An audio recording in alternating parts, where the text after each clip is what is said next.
जय हिंद साथियों, class 10 maths प्रश्नावली 1.1 का आज हम करेंगे पहला प्रश्न, जिसमें हमसे बोला गया है कि निम्नलिखित संख्याओं को अभाज्य गुणनखंडों के गुणनफल के रूप में व्यक्त कीजिए। तो मतलब पहले प्रश्न में हमें जो भी संख्या दी हुई है, ठीक है, उन्हें हमें उनके अभाज्य गुणनखंडों के गुणनफल के रूप में व्यक्त करना है। तो कैसे करेंगे, पूरी वीडियो को कंप्लीट देखिएगा और चैनल पर नए आए हैं तो उसको सब्सक्राइब जरूर कर लीजिएगा। ऐसे ही अच्छे मैथ्स के वीडियोस आते रहेंगे। ठीक है, कंप्लीट मैथ का सॉल्यूशन आपको यहाँ पे दिया जाएगा क्लास 10 से। ठीक है दोस्तों, तो चलिए अब हम शुरू करते हैं और वीडियो को लाइक करना ना भूलिएगा। तो दोस्तों पहला प्रश्न हमसे बोला गया है, जो पहली संख्या है हमें दी गई है 140 और 140 के हमें अभाज्य गुणनखंड करके उसके अभाज्य गुणनखंडों के गुणनफल के रूप में व्यक्त करना है। तो करते कैसे हैं, सबसे पहले आपको बताता हूँ। दोस्तों सबसे पहले हमें क्या करने होंगे, जो भी संख्या दी हुई है उसके अभाज्य गुणनखंड करने होंगे। जैसे 140 दिया हुआ है यहाँ पे, तो इसके अभाज्य गुणनखंड करेंगे सबसे पहले। तो वो कैसे करते हैं, तो जैसे हमें 140 दिया हुआ है, इसके 140 के अभाज्य गुणनखंड करने हैं। तो दोस्तों हमेशा याद रखिएगा, अभाज्य गुणनखंड में हम इस तरीके से करते हैं। आप जानते हैं 6ठी 7 में आपने अच्छे से पढ़ा हुआ है, फिर भी मैं आपको बता देता हूँ कि जैसे तो यहाँ पे हमें सबसे छोटी संख्या सोचनी होगी जिससे ये विभाजित हो जाए। दोस्तों एक बात याद रखिए, अगर इकाई का अंक 0, अगर इकाई का अंक किसी भी संख्या में 0, 2, 4, 6 और 8 होता है तो वो 2 से विभाजित होती है। दोस्तों 2 से विभाजित होती है वह संख्या। कंप्लीट पर देख सकते हैं 140 हमें दिया हुआ है, जिसका इकाई अंक मतलब यहाँ पे जो सबसे लास्ट वाला अगर आप देखें तो 0 आ रहा है। ठीक है, स्टार्टिंग में यहाँ पर देखें तो ये क्या है, 2 से विभाजित हो जाएगी। मतलब क्योंकि इसके यहाँ पे 0 आ रहा है तो हम इसको 2 से भाग दे सकते हैं। और अगर आप इसको 2 से भाग देंगे तो 70 आएगा। आप भाग दे के देख लीजिए, जैसे हमने 140 को भाग दिया 2 से, तो यहाँ से ये 2 से 70, 7 बार 14, ठीक है, और ये 0 जो है बचेगा तो ऊपर ही आ जाएगा, तो 70 उत्तर आ जाएगा। तो हम यहाँ से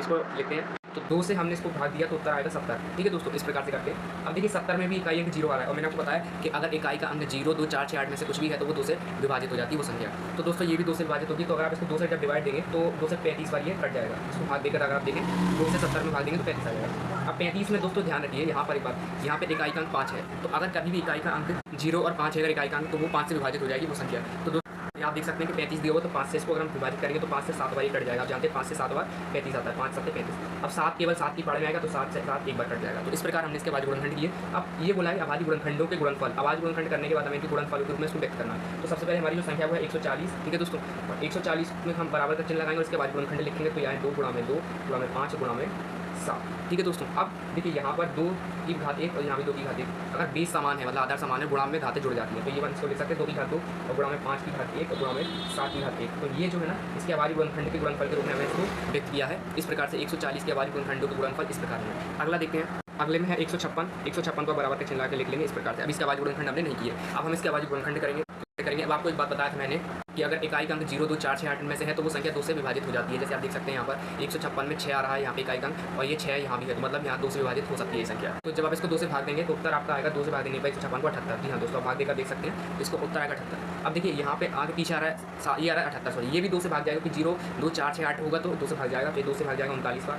ठीक है दोस्तों, अब यहाँ पे दोस्तों 2 से भाग नहीं जाएगा क्योंकि मैंने आपको बताया था कि यही होनी चाहिए इकाई का अंक। यहाँ पीछे इकाई का अंक 9 है, जबकि यहाँ पे 0, 2, 4 से 8 होगा तभी 2 से विभाजित होगा। तो दोस्तों यहाँ पे हम 3 से देखेंगे। 3 से देखने के लिए क्या होना चाहिए कि ये जो संख्या है दोनों का योग, मतलब 3 और 9 जैसे दिया है तो 39, तो 3 और 9 को आप जोड़ें, 3 और 9 तो उत्तर क्या आएगा 12। अब क्या 12 3 से विभाजित है तो वहाँ कहेंगे 12 3 के टेबल में आता है। तो हमें 3 से डिवाइड देकर देखना है, तो क्या करेंगे हम जो भी संख्या दी है उसके दोनों अंकों को जोड़ देंगे, 3 अंकों की तो तीनों को जोड़ेंगे और देखेंगे कि क्या वो संख्या 3 के पाड़े में आती है, तो उसको जोड़ने पे 12 है और ये 3 के पाड़े में आती है, तो 3 से 39 को भाग दे सकते हैं और आप चाहें तो ये 13 बार जाएगा। ठीक है दोस्तों, अब 13 तो 13 की पाड़े में आता है तो 13 से 13 एक बार क्या, इस प्रकार हमने इसको कर लिया। अब इसके बाद गुणनखंड को गुणनफल के रूप में व्यक्त करते हैं। 156 के बाद गुणनखंड ये इस प्रकार से 2 गुणा में 2 गुणा में 3 और गुणा में 13। अब दोस्तों देखिए अभी यहाँ पर आप देख सकते हैं 2 जो है 2 बार है, तो अब इसको फिर से लिखेंगे 2 की घात 2 गुणा में 3 गुणा में 13 और ये 156 के बराबर है। तो ये दूसरे वाले प्रश्न का भी उत्तर हो जाता है। चलते हैं हम अगले प्रश्न की तरफ। तो दोस्तों अगला प्रश्न है हमारा 3825। हमें इस संख्या को इसके अभाज्य गुणनखंड के गुणनफल के रूप में व्यक्त करना है। तो सबसे पहले आप 3825 को उतारेंगे, उसके आगे बराबर का चिन्ह लगाएंगे। अब आप इसके क्या करेंगे दोस्तों, अभाज्य गुणनखंड करेंगे। तो दोस्तों आप इसके अभाज्य गुणनखंड कर सकते हैं। तो दोस्तों अब आप इसके अभाज्य गुणनखंड करेंगे 3825 के यहाँ पर लिखी हुई संख्या। अब देखिए यहाँ पे इकाई अंक 5 है तो ये 5 से डिवाइड होगा। 5 से जब इसको डिवाइड देकर देख लेते हैं तो हम 5 से इस संख्या को डिवाइड देते हैं तो 5 से 7 बार 35। ठीक है दोस्तों, और ये 32 तो 5 से 6 बार और ये 5 बार, तो उत्तर आएगा 765। 5 से इसको डिवाइड देंगे तो 765 आएगा। अब 765 में भी इकाई 5 है तो ये 5 से डिवाइड हो जाएगी। तो दोस्तों इसको अगर आप डिवाइड देंगे तो उत्तर आएगा 153। 5 से इसको डिवाइड देंगे तो 153 आ जाएगा। अब दोस्तों देखिए अब यहाँ पे हम देखते हैं कि किस संख्या से डिवाइड होगी। तो अगर आप इन सभी को जोड़ें तो जोड़ने पे आपको देखिए 9 आएगा, 9 आ जाएगा। ठीक है, इन सबको जोड़ने पर 1 और 5 को जोड़ेंगे 6 और 3 9, तो 3 के पाड़े में 9 आता है तो ये 3 से डिवाइड हो जाएगी। और अगर आप इसको भाग देंगे तो ये 3 से जाएगा 5 और ये जाएगा 51 बार। ठीक है दोस्तों, अब 51 जो है वो भी 3 से जा सकता है क्योंकि अगर इन दोनों को जोड़ें तो 6 आएगा, 5 और 1 को जोड़ें और 6 3 के पाड़े में आता है तो ये 51 को अगर आप भाग देंगे तो 17 बन जाएगा और 17 केवल 17 के ही पाड़े में आता है। तो ये हमने कर दिया है। अब अगला इसको हम देखते हैं। अब इसके अभाज्य गुणनखंड जो आए हम लिख देंगे। तो देखिए पहला है 5 गुणा में 5 गुणा में 3 गुणा में 3 और गुणा में 17। अब देखिए 5 जो है वो 2 बार है तो 5 की घात 2 लिखेंगे, गुणा में 3 2 है तो 3 की घात 2 लिखेंगे और 17 एक बार है 17 की घात 1 लिखेंगे। ये बराबर में है 325 के। तो यहाँ पे इसका उत्तर यहाँ पे कंप्लीट हो जाता है। अगले देखते हैं हम प्रश्न कर अब आगे देखते हैं मतलब प्रश्न। दोस्तों अब हमें 5005 के अभाज्य गुणनखंड करके उन्हें उनके गुणनफल के रूप में व्यक्त करना है। तो उसके अभाज्य गुणनखंड कर लेते हैं पहले। देखिए 5005 में इकाई अंक 5 है, तो अगर आप इसको 5 से भाग देंगे तो 1001 आ जाएगा है दोस्तों। आप डिवाइड करके देख सकते हो, उत्तर ही जाएगा। अब यहाँ पर दिक्कत ये है कि यहाँ पर आ रहा है 1001, तो ये ना तो 2 से जाएगा ना 3 से जाएगा। तो यहाँ पे हमें थोड़ा सा इसमें सोचना होगा। अगर आप इसको थोड़ा सा डायरेक्ट करें तो 6 से नहीं जाएगा। अगर आप 7 से देखें कि 7 से ये जा सकता है, तो हम इसको एक बार भाग देकर देख लेते हैं 1001 को 7 से। अगर रिमाइंडर इन शेषफल 0 आता है तो जाएगा। तो देखिए 7 एकम 7, यहाँ पे ये 3 0, ये 28, ठीक है दोस्तों, यहाँ 14 बचेगा। तो हाँ बिल्कुल, यहाँ पे 1 मिनट करना है, यहाँ पर सॉरी 2 आएगा, 14 नहीं 24 बचेगा। अब यहाँ पे अगर आप 7 से 24 को भाग देंगे तो यहाँ पर कुछ गड़बड़ हुई क्या?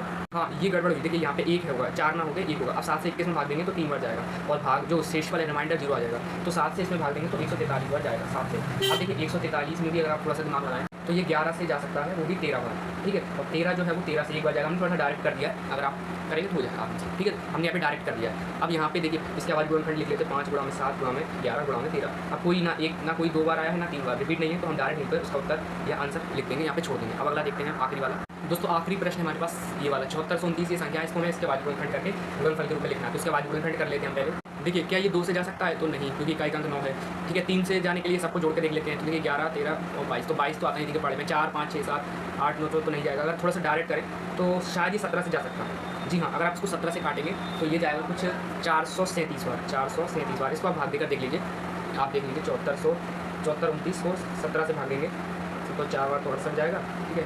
6 62, ये 3 बार 51, यहाँ पे 19, ठीक है। इस प्रकार से 119 जो है वो 7 हो जाएगा बिल्कुल। तो ये 17 से 437 हो जाएगा। अब 437 भी थोड़ा सा अगर बताऊँ तो 19 से जाएगा। अगर आप इसको भाग देंगे 437 में 19 का, तो देखिए 19 से 2 बार जाएगा 38, और यहाँ पे जाएगा ये 5 57 3 बार, तो 23 आ जाएगा। और फिर 23 को भी आप केवल 23 से भाग देंगे एक बार, तो 23 की पहाड़ में आएगा, और किसी में आएगा नहीं, तो 23 से 23 एक बार। तो इसके बाद गुणनखंड की गुणनफल के रूप में लिख देंगे तो 17 गुणा में 19 और गुणा में 23, तो यहाँ पे ये इसका फाइनल उत्तर हो जाएगा ये वाला। तो इस प्रकार हमने इस प्रश्नावली 1.1 के सभी प्रश्नों को हल किया है। तो दोस्तों अगर आपको वीडियो अच्छी लगी तो उसको लाइक करना ना भूलिएगा, और चैनल पर नए हैं तो उसको सब्सक्राइब भी कर लीजिएगा। अब मिलते हैं हम प्रश्नावली 1.1 के ही प्रश्न क्रमांक 2 के साथ। तब तक के लिए बने रहिए हमारे साथ। राधे राधे।